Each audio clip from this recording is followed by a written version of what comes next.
السلام علیکم ورحمۃ اللہ وبرکاتہ۔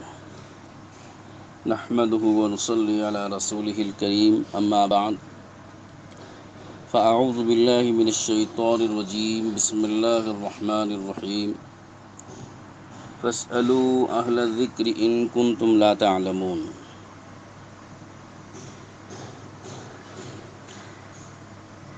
صدق اللہ العظیم۔ آیت پاک کا ترجمہ ہے کہ تم علم والوں سے پوچھو اگر تمہیں علم نہ ہو۔ حاضرین کرام اور محترم سامعین، آج ہم اپنی فقہی مجلس شروع کر رہے ہیں، اور کل گزشتہ جس طرح سے عورتوں کے مخصوص مسائل پر بیان ہوا تھا، تو آج بھی عورتوں کے مخصوص مسائل کے سلسلے میں جو باقی مسائل ہیں ان پر گفتگو کی جائے گی۔ تو گزارش ہے کہ یہ جو آپ کی کلپ ہوگی تو اسے آپ اپنی مستورات کو سنائیں۔ اس میں مرد حضرات سے متعلقہ کوئی مسئلہ نہیں ہے، البتہ مرد حضرات جو شادی شدہ ہوں وہ اپنے گھر والوں کو مسئلہ سمجھانے کے لیے سن سکتے ہیں، کوئی حرج نہیں ہے، لیکن مستورات کو یہ سنائیں اور سمجھائیں تو زیادہ فائدہ ہوگا۔ تو آج یہ ہم دوسری قسط اور آخری قسط ہے ان خصوصی مسائل کی جو عورتوں کے سلسلے میں عرض کی جا رہی ہے۔ تو کل جو مسائل عرض کیے گئے تھے اس کا بقیہ حصہ ہے۔ ایک مسئلہ یہ ہے کہ دو حیضوں کے درمیان میں، یعنی ایک مہینے کا یہ ناپاکی اور ماہواری گزرنے کے بعد دوسری ماہواری شروع ہونے تک کا جو وقت ہے درمیان کا، وہ کتنا ہوتا ہے عام طور پر؟ اس لیے کہ بسا اوقات پچھلی ماہواری گزر کے ابھی کچھ ہی دن ہوئے تھے کہ دوسری ماہواری شروع ہو جاتی ہے، ایسا ہوتا ہے۔ تو یہ معلوم ہونا ضروری ہے کہ ایک ماہواری کے بعد دوسری ماہواری کے درمیان میں کتنے دن پاکی کے ہوتے ہیں۔ تو فقہاء کرام نے یہ مسئلہ لکھا ہے کہ درمیان میں 15 دن کم سے کم پاکی کے ہوتے ہیں، کم سے کم۔ تو کم سے کم 15 دن پاکی کے گزرنا چاہیے۔ اگر 15 دن گزرنے سے پہلے دوبارہ دوسری ماہواری کا خون شروع ہو گیا تو پریشان ہونے کی ضرورت نہیں ہے۔ یہ استحاضے کا خون شروع ہوا ہے، کیونکہ 15 دن مکمل پاک ہونا ضروری ہے، اور اگر 15 دن سے پہلے ہی خون شروع ہو گیا تو وہ حیض نہیں ہے، استحاضہ ہے۔ جب 15 دن پورے ہو جائیں اور تب بھی اگر خون جاری رہا تو پھر یہ حیض شروع ہو گیا، سمجھیں گے کہ یہ حیض ہے۔ تو کم سے کم 15 دن پاکی کے گزرتے ہیں۔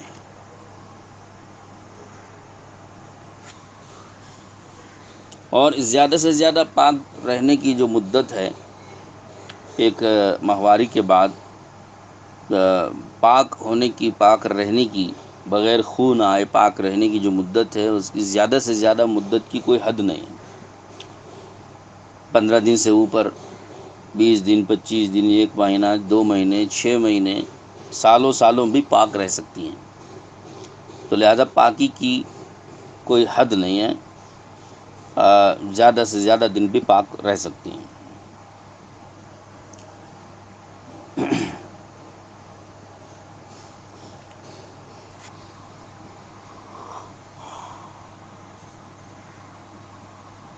دوسرا مسئلہ ہے کہ جو عادت والی عورتیں ہیں، یعنی ماہانہ اپنی پیریڈز کی جو عادت ان کی پڑی ہوئی ہے، ریگولر 5 دن، 6 دن، 7 دن، جتنے دن کی بھی ان کی عادت ہو، عادت والی عورت اگر اپنی عادت کے ایام سے زیادہ خون دیکھے تو اس کو کیا کرنا چاہیے؟ عادت 5 دن کی تھی، مان لیجیے گزشتہ مہینے 5 دن کی عادت تھی، اب 5 دن سے اگلے مہینے میں 5 دن سے بڑھ گیا، تو کیا کرنا چاہیے؟ یعنی 5 دن ہو گئے پھر بھی خون بند نہیں ہوا تو اس کو انتظار کرنا چاہیے، 6واں دن، 7واں دن، 9واں دن، 10واں دن تک بھی انتظار کرنا چاہیے۔ اگر انتظار کرنے کے بعد 10 دن کے اندر بھی خون بند نہ ہوا تو اب نہا دھو کر غسل کر کے نماز شروع کر دینا چاہیے، اور یوں سمجھیں گے کہ 5 دن سے اوپر جو مزید 5 دن گزرے ہیں یہ پاکی کے ایام ہیں، استحاضہ ہے، اور 10 دن سے اوپر جو اور بھی جا رہا ہے وہ بھی استحاضہ ہے، تو یہ کل پورا استحاضہ ہے۔ یعنی 5 دن عادت کے وہ وہی صرف ناپاکی کے ایام ہوں گے اور وہی حیض شمار ہوں گے، اور 5 دن سے اوپر جتنے دن بھی زائد ہوئے ہیں 10 دن سے اوپر تک یہ سب استحاضہ مانیں گے۔ ہاں، اگر 5 دن کے بعد جو خون آتا رہا اور آپ نے انتظار کیا، 10 دن کے اندر اندر وہ خون اگر بند ہو گیا اور مکمل پاکی حاصل ہو گئی تو اب یوں سمجھیں گے کہ آپ کی عادت بدل گئی، اب عادت 5 دن کی نہیں رہی بلکہ اب بڑھ گئی ہے۔ 9ویں دن مثلا سمجھیے کہ 9ویں دن بند ہوا خون، یا 10 دن کو مکمل بند ہو گیا خون، تو 10 دن پورے کے پورے ناپاکی کی شمار ہوں گے، حیض کی شمار ہوں گے، اور یوں سمجھیں گے کہ آپ کی عادت بدل گئی۔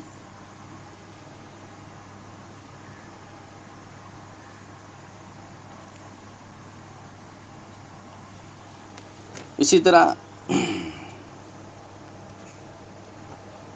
ایک مسئلہ اور ہے،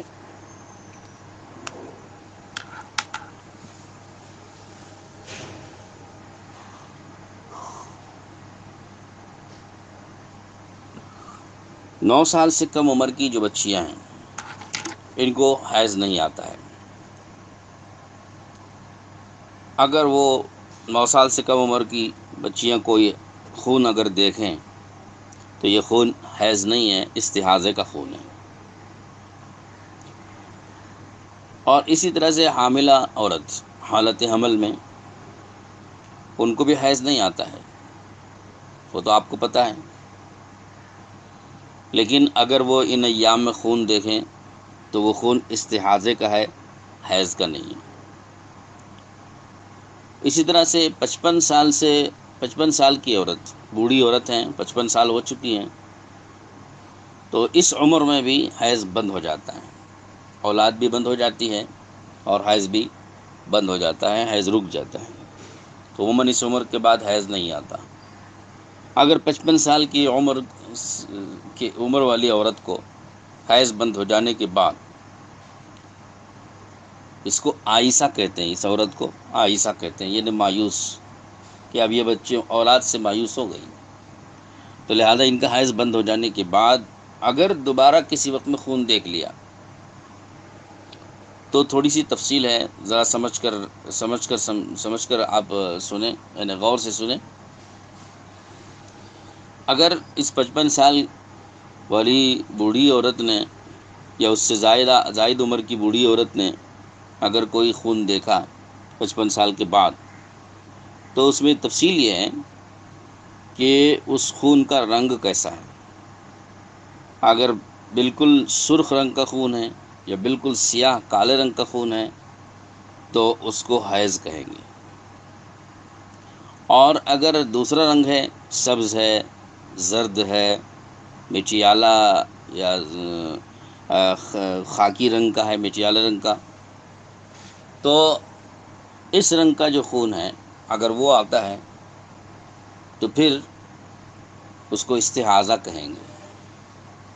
لیکن اگر پہلے سے عادت جو حیض کے زمانے کی ہے، اس حیض کے زمانے میں بھی اگر اسی رنگ کا خون آتا تھا، یعنی سبز ہے، خاکی رنگ کا ہے، زرد رنگ کا ہے، مچیالے رنگ کا ہے، اس طرح کا خون اگر حیض کے زمانے میں بھی یہی ایسے ہی رنگ کا خون آتا تھا اور اب بھی وہی آ رہا ہے تو پھر یاد رکھیے کہ یہ حیض ہوگا۔ اور اگر ایسا نہیں ہے بلکہ حیض کے ایام میں سرخ یا کالے رنگ کا خون آتا تھا، تو پھر اب جو رنگ بدل گیا ہے، 55 سال کے بعد والے نظر آنے والے خون میں رنگ بدلا ہوا ہے، دوسرا رنگ ہے، تو پھر یہ استحاضہ ہی کہیں گے، حیض نہیں کہیں گے۔ تو یہ مسئلہ تھوڑا سا یاد رکھنا چاہیے۔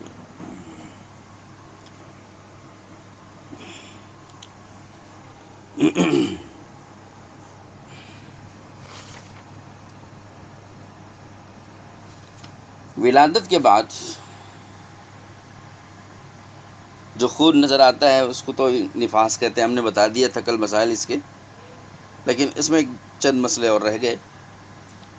ولادت کے بعد زیادہ سے زیادہ خون آنے کی جو مدت ہے وہ 40 دن ہے، اور یہ 40 دن تک نظر آنے والا جو خون ہوگا اسے نفاس کہیں گے۔ لیکن اگر اس 40 دن سے خون اگر بڑھ جائے تو جتنے دن بڑھے گا وہ استحاضہ ہوگا۔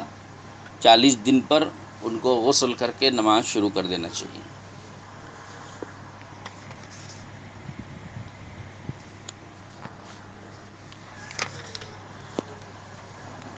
اب یہ جو استحاضہ ہے، حیض کے زمانے میں تو میں نے بتا دیا تھا کل کہ اس زمانے میں نماز، روزہ اور قرآن کی تلاوت اور قرآن کو چھونا، مسجد میں داخل ہونا، حرم میں ہو یا مسجد نبوی میں ہو، حدود مسجد میں داخل ہونا، یہ سب منع ہے۔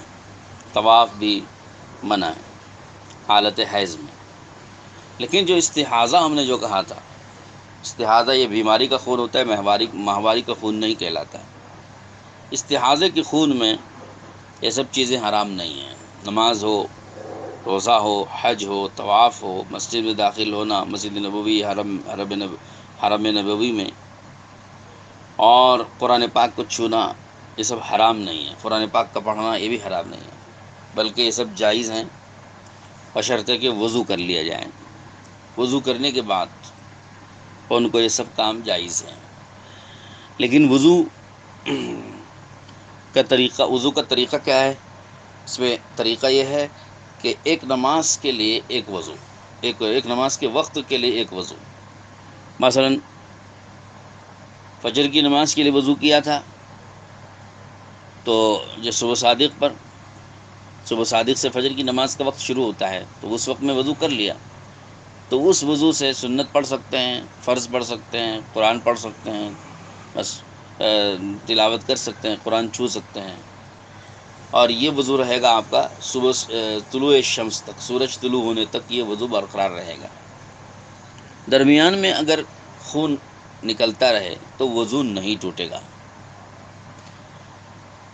اسی طرح سے ظہر کا وقت شروع ہونے پر وضو کیا تھا آپ نے، تو ظہر کا وقت ختم ہونے تک یہ وضو رہے گا، یعنی وضو مانا جائے گا۔ درمیان میں اگر خون نکلتا رہے تو وضو نہیں ٹوٹے گا۔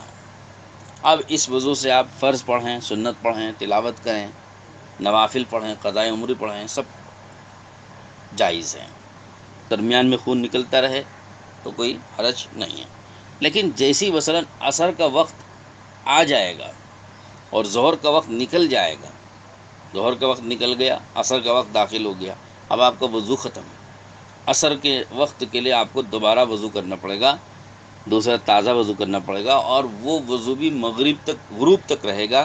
غروب کے بعد مغرب کا وقت جب شروع ہو جائے گا تو یہ وضو ختم ہو جائے گا، پھر آپ کو مغرب کے لیے دوسرا وضو کرنا پڑے گا۔ تو اس طرح ایک وقت کے لیے ایک وضو، اور ایک وضو سے آپ اس وقت کے اندر ساری نمازیں ادا کر سکتے ہیں اور ساری عبادتیں ادا کر سکتی ہیں۔ خون نکلنے سے وضو نہیں ٹوٹے گا۔ ہاں البتہ اگر وضو کو توڑنے والی کوئی اور چیز پیش آ گئی، آپ نے ایک وضو کیا، عصر کی نماز کے لیے مثلا وضو کیا تھا، وہ غروب آفتاب تک وضو رہے گا، خون نکلتا بھی رہے تو نہیں ٹوٹے گا۔ لیکن اگر خون کے علاوہ کوئی اور ناقض وضو پیش آ گیا، مثلا ہوا خارج ہوئی یا بدن کی کسی اور جگہ سے خون نکل گیا، قے ہو گئی، تو یہ سب وضو کو توڑنے والے جو دوسری چیزیں ہیں ان سے وضو ٹوٹ جائے گا۔ جو خون استحاضے کا نکلا ہے وہ نکلے تو وضو نہیں ٹوٹا، لیکن دوسری چیزوں سے وضو ٹوٹ جائے گا، آپ کو دوبارہ وضو کرنا پڑے گا۔ مثال کے طور پر ظہر کی نماز کا وقت شروع ہوا، آپ نے وضو کر لیا اور سنت پڑھ لی۔ سنت پڑھنے کے بعد اچانک بدن کی کسی اور حصے سے خون نکل گیا، کوئی پھوڑا تھا، پھوڑا اور پھنسنی تھی، وہاں سے خون نکل گیا، تو آپ کا وضو ٹوٹ گیا۔ اب آپ کو فرض نماز پڑھنے یا اگلی کوئی بھی نماز پڑھنے کے لیے دوبارہ وضو کرنا پڑے گا۔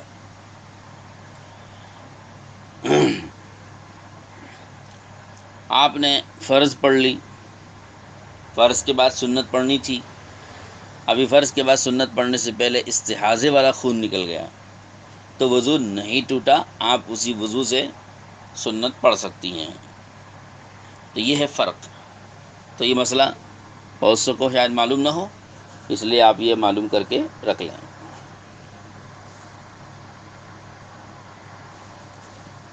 استحاضے کے زمانے میں کپڑے پر اگر گندگی لگتی ہے تو کپڑا دھلنا ضروری ہے۔ کپڑا دھلے بغیر اسی گندے کپڑے سے آپ نماز پڑھیں گے تو نماز نہیں ہوگی۔ یا تو آپ کپڑا بدل لیجئے یا کپڑا دھو لیجئے۔ پورا کپڑا دھونا ضروری نہیں ہے، جہاں گندگی لگی ہے، خون جہاں لگا ہے، اتنا سا اگر آپ دھو لیں اور دھو کر نماز پڑھ لیں تو نماز ہو جائے گی۔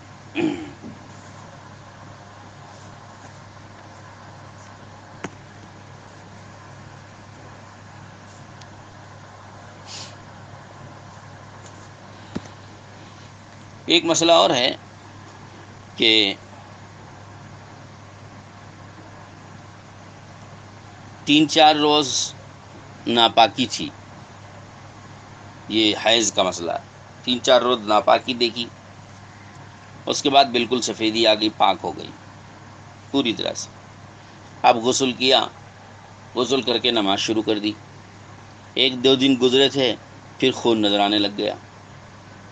اب کیا کرنا چاہیے؟ اب پریشان ہونے کی ضرورت نہیں ہے، اب آپ انتظار کیجئے، 10 دن تک وقت ہے، کیونکہ حیض کے ایام 10 دن تک کے زیادہ سے زیادہ مانے جاتے ہیں، تو اب آپ کو انتظار کرنا چاہیے، 10 دن تک انتظار کریں۔ 10 دن کے اندر اگر خون بند ہو جائے، یعنی مان لیجئے کہ پورے 10 دن میں خون بند ہو گیا، تو یا 9 دن میں خون بند ہو گیا، تو یہ جو 9 دن یا 10 دن تک جو خون چلا ہے، یہ سارے کا سارا حیض مانا جائے گا۔ درمیان میں جو 1-2 دن آپ پاک ہو گئی تھی، اس کا کوئی اعتبار نہیں ہے۔ لیکن اگر 10 دن سے آگے بڑھ گیا تو یاد رکھیں، آپ نے جو 3-4 دن پر جو آپ پاک ہو گئی تھی، نہیں، آپ کی جو پچھلی عادت ہوگی، پچھلے مہینے میں آپ کی عادت کیا تھی؟ ہمیشہ کی ریگولر آپ کی پیریڈز کی کتنی، منتھلی پیریڈ آپ کا کتنا تھا؟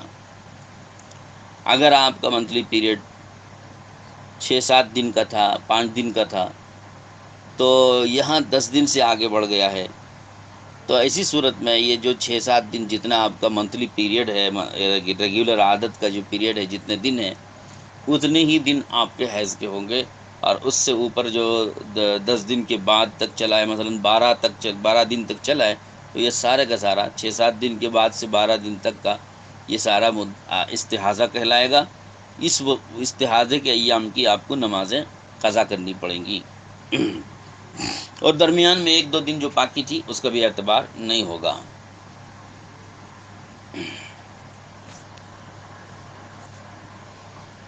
استحاضے میں چونکہ نماز جائز ہے، پڑھ سکتی ہیں وضو کر کے، اس لیے ان دنوں میں اگر آپ رکی رہی تھیں اور نماز نہیں پڑھی تھی تو جو ہے نماز کی تو قضا نہیں ہے، لیکن روزوں نہیں، کیا نام، حیض کے ایام میں جو نمازیں چھوٹی تھیں اس کی قضا تو نہیں ہے، لیکن استحاضے کے ایام میں جو آپ رکی رہیں اور بعد میں پتہ چلا کہ یہ استحاضہ ہے، تو استحاضے کے ایام میں جتنی نمازیں آپ کی چھوٹ گئی تھیں، ان نمازوں کی قضا کرنی پڑے گی۔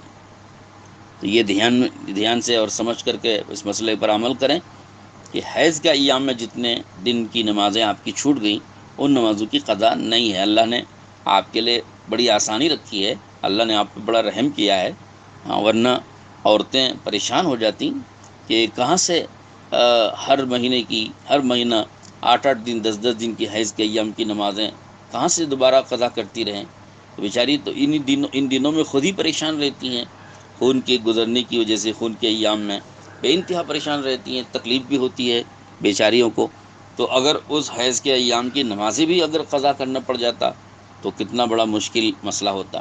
تو اللہ نے آپ پر بڑی آسانی رکھی، رحم فرمایا کہ حالت حیض میں جو نمازیں آپ کی چھوٹ جاتی ہیں وہ نمازیں آپ کو قضا کرنے کی ضرورت نہیں ہے۔ ہاں، روزہ چونکہ سال میں ایک ہی مرتبہ آتا ہے اور اس میں کوئی پریشانی نہیں ہے، ان روزوں کی قضا میں بھی آپ کو وقت لمبا دیا جا رہا ہے کہ آپ پورے سال کے 11 مہینوں میں اس کو چاہے تو پورا کر سکتی ہیں، تو اس میں مدت بھی لمبی دی جا رہی تھی، اس لیے آپ پر کوئی دشواری نہیں ہے۔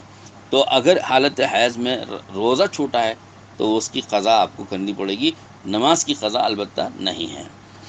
لیکن جو استحاضہ ہے، جو بیماری کا خون، جو ابھی ہم نے دو الگ الگ بتائے نا آپ کو کہ یہ حیض ہے، یہ استحاضہ ہے، تو استحاضے کے جو ایام ہیں، ان استحاضے کے ایام میں آپ کی جو نماز چھوٹی ہوئی ہے اس نماز کی بھی قضا کرنی پڑے گی، اور جو روزہ چھوٹا ہوا ہے تو روزے کی بھی قضا آپ کو کرنی پڑے گی۔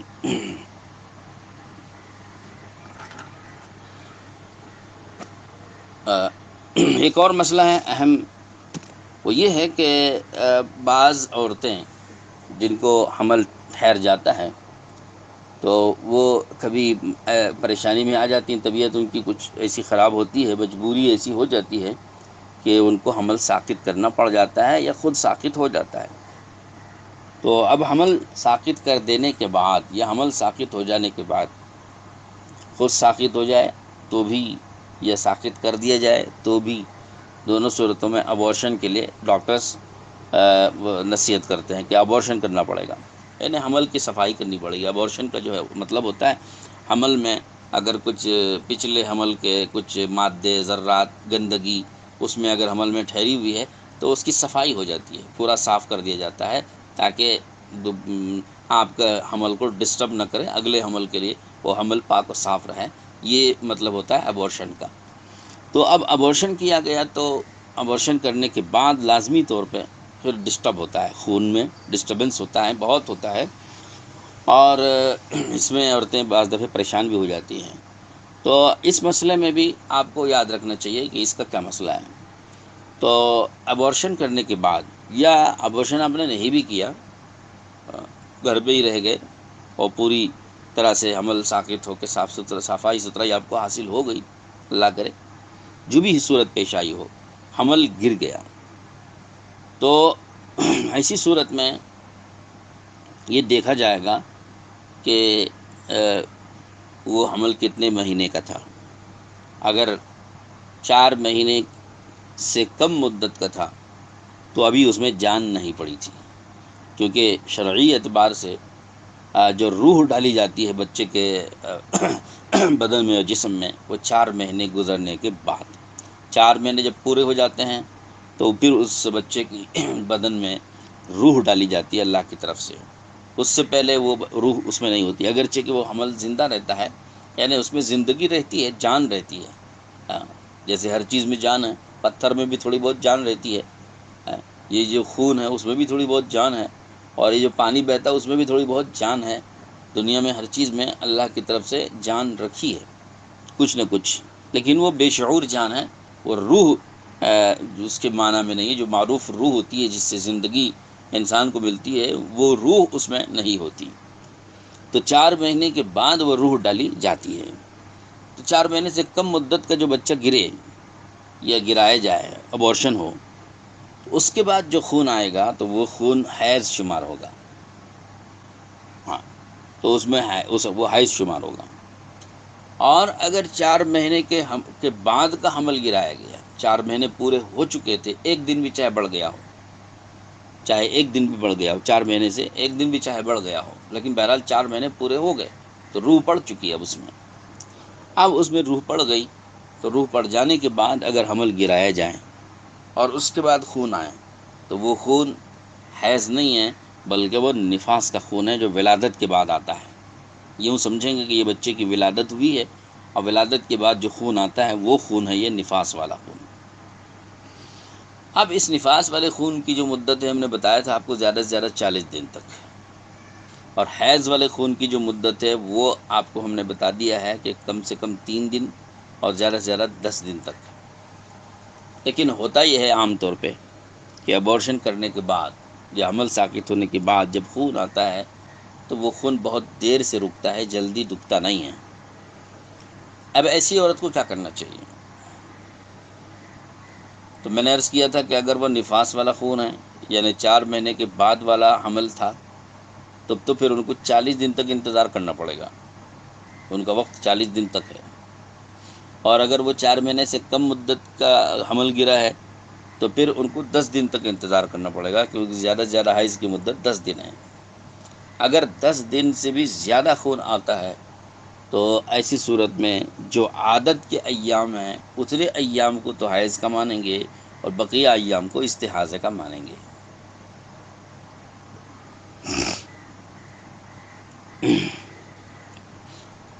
اور اگر 10 دن تک یا 10 دن سے کم مدت میں یہ خون اگر بند ہو جاتا ہے تو جتنے دن میں بھی بند ہوا، 9 دن، 10 دن، 8 دن، تو یہ سارے کے سارا حیض کے مانے جائیں گے، چاہے آپ کی عادت اس سے کم ایام کی ہو، آپ کی عادت چاہے 5 دن کی ہو، لیکن اب رکا ہے یہ 9 دن میں یا 10 دن میں رک گیا ہے خون، تو پورے 10 دن اور 9 دن جو ہے یہ حیض کے مانیں گے۔ اور اور یوں سمجھیں گے کہ اس حمل کی وجہ سے تھوڑا سا ڈسٹربنس ہو گیا ہے اور عادت بدل بھی سکتی ہے، اور اگلے مہینے میں یہی جو اب بدلی ہوئی عادت ہے یہی برقرار رہ سکتی ہے، یا اگلے مہینے میں ڈسٹربنس تھوڑا سا دور ہو کے اعتدال ہو کے پچھلی جو آپ کی پرانی عادت تھی وہی عادت دوبارہ واپس لوٹ کر آ سکتی ہے۔ تو اس لیے اب آپ کو انتظار تھوڑا سا دیکھنا پڑے گا۔ تو یہ چند اہم مسائل تھے جو مجھے عرض کرنے تھے۔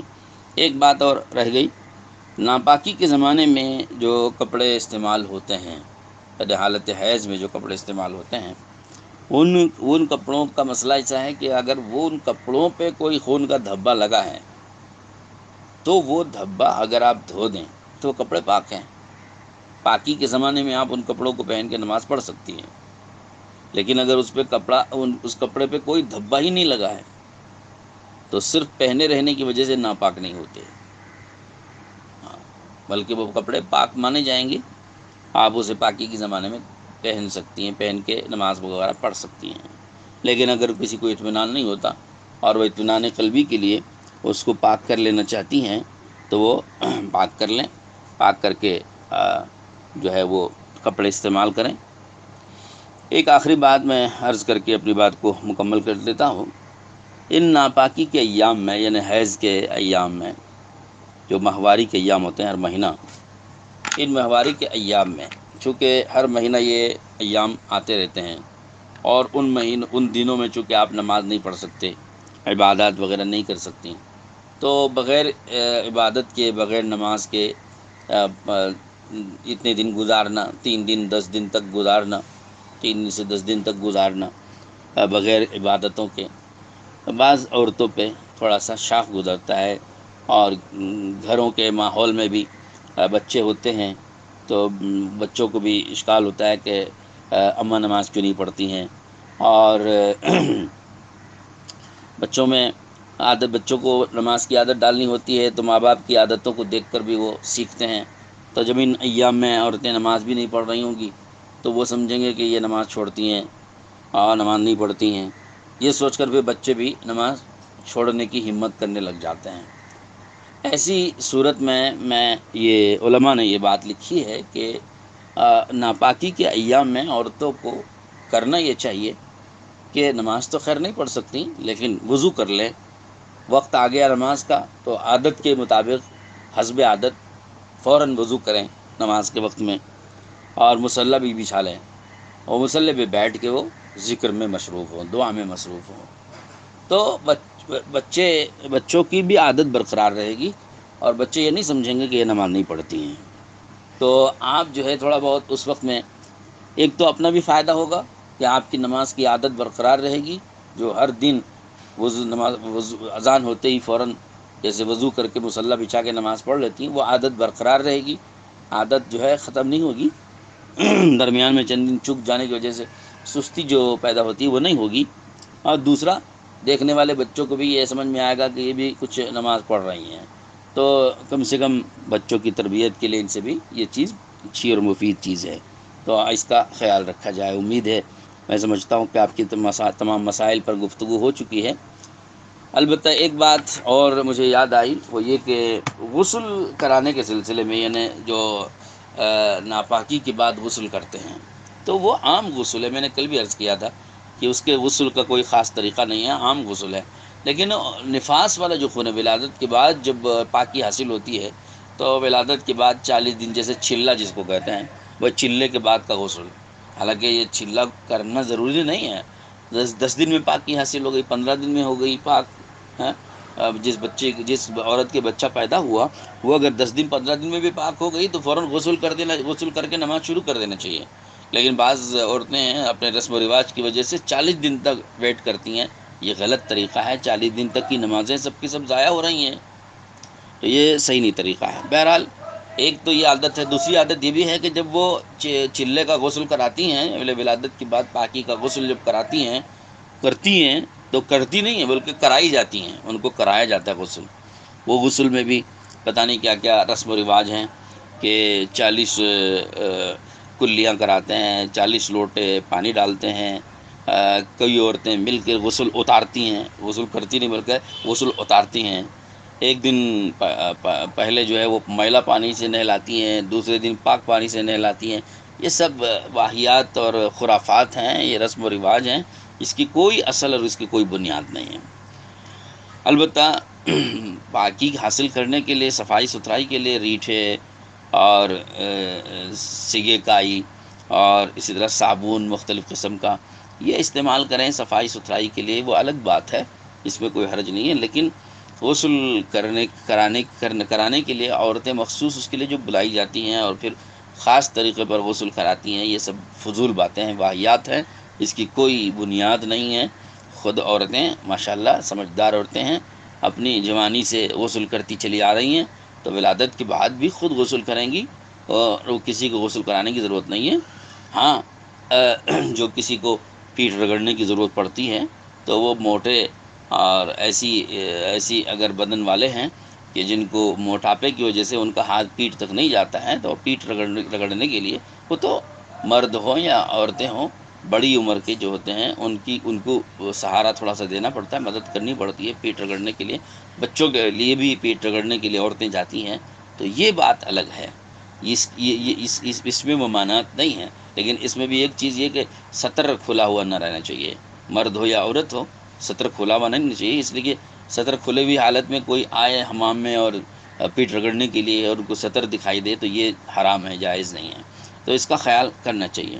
بہرحال غسل کا جو عام طریقہ ہے، پہلے مستنجے سے فارغ ہوں، پھر نیت کریں پاکی حاصل کرنے کی اور نماز پڑھنے کی، دونوں نیتیں کر لیں، اس لیے کہ بعض ائمہ کے نزدیک پاکی حاصل کرنے کی نیت کرنے سے کافی ہو جاتا ہے، لیکن بعض ائمہ کے نزدیک نماز کے حلال ہونے کی بھی نیت کرنا ضروری ہے، نماز جائز ہونے کی بھی نیت کرنا ضروری ہے۔ بسم اللہ پڑھیں، دونوں ہاتھ گھٹنوں تک دھوئیں، کپڑے اور بدن پر ناپاکی جو لگی ہوئی ہوگی اسے صاف کریں، اور اس کے بعد اپنے جو استنجا کا جو مقام ہے اس مقام پر پانی بہائیں، پھر مکمل وضو کر لیں۔ سنت یہی ہے کہ مکمل وضو کریں۔ مکمل وضو کرنے کے بعد پھر ابتدا ہے کہ سر پر سے پانی ڈالیں، سر پر سے پانی ڈالیں 3 لوٹے، پھر جو ہے داہنے مونڈے پر 3 بار پانی بہائیں، بائیں مونڈے پر 3 بار پانی بہائیں، پھر اس کے بعد پورا بدن بھگو لیں۔ تو اس طرح ساتھ ساتھ ہاتھ ملنا، صابن لگانا، رگڑنا وغیرہ یہ سب اس کے ساتھ ساتھ ہوتا رہے، تو یہ بہرحال مسنون طریقہ ہے سنت۔ اور پھر غسل پورا ہونے کے بعد پاؤں آخر میں دھونا چاہیے۔ اگر جو ہے پانی جمع ہونے کی جگہ ہے کہ آپ جہاں غسل کر رہے ہیں پانی جمع ہو جاتا ہے تو تھوڑا سا ہٹ کر کے پاؤں دھوئیں، اور اگر پانی بہہ جاتا ہے وہاں ٹھہرتا نہیں ہے تو اسی جگہ پر بھی پاؤں دھو سکتے ہیں، لیکن بہرحال آخری میں پاؤں دھو لینا چاہیے۔ تو یہ طریقہ ہے اصل میں غسل کا جو مسنون ہے۔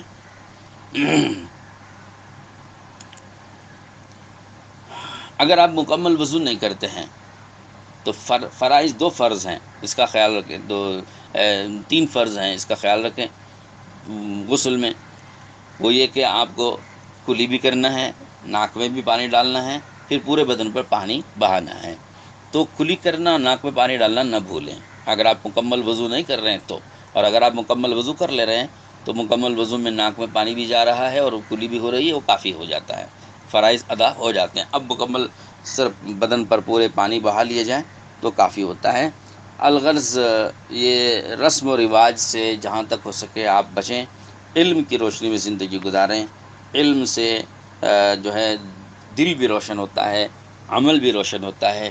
حدیث پاک میں موجود ہے، حضور اکرم صلی اللہ علیہ وسلم نے ارشاد فرمایا کہ علم کے ساتھ تھوڑا عمل بہتر ہے بغیر علم کے زیادہ عمل کرنے سے۔ علم کے بغیر آپ زیادہ سے زیادہ عمل کر رہے ہیں، اس کے مقابلے میں آپ علم کی روشنی میں تھوڑا بھی عمل کر رہے ہیں تو یہ عمل وزنی ہو جائے گا جو علم کی روشنی میں کیا گیا ہے۔ تو اس لیے علم حاصل کرنے کی کوشش کریں، اور علم حاصل کرنے کا ذریعہ یہی ہے کہ یا تو خود پڑھیں، کتابوں کا مطالعہ کریں، یا علم والوں کے بیانات اور علم والوں کے مذاکرات اور مسائل کی مجلسوں میں شرکت کر کے اس کو سنیں۔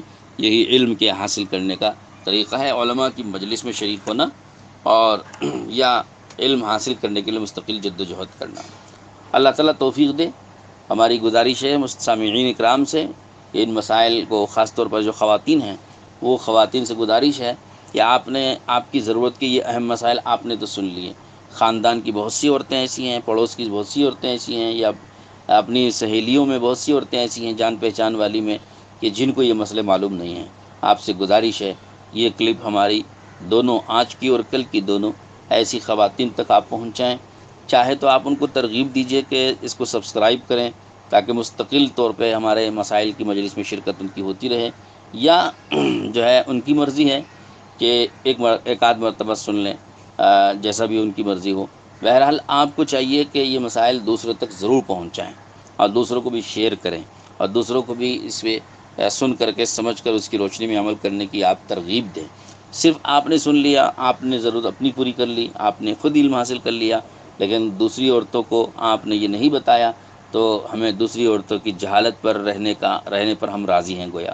تو ہم کو ایسا نہیں کرنا چاہیے، بلکہ دوسروں کو بھی جہالت سے نکال کے علم کی روشنی میں لانا چاہیے۔ اللہ توفیق نصیب فرمائے۔ السلام علیکم ورحمۃ اللہ وبرکاتہ۔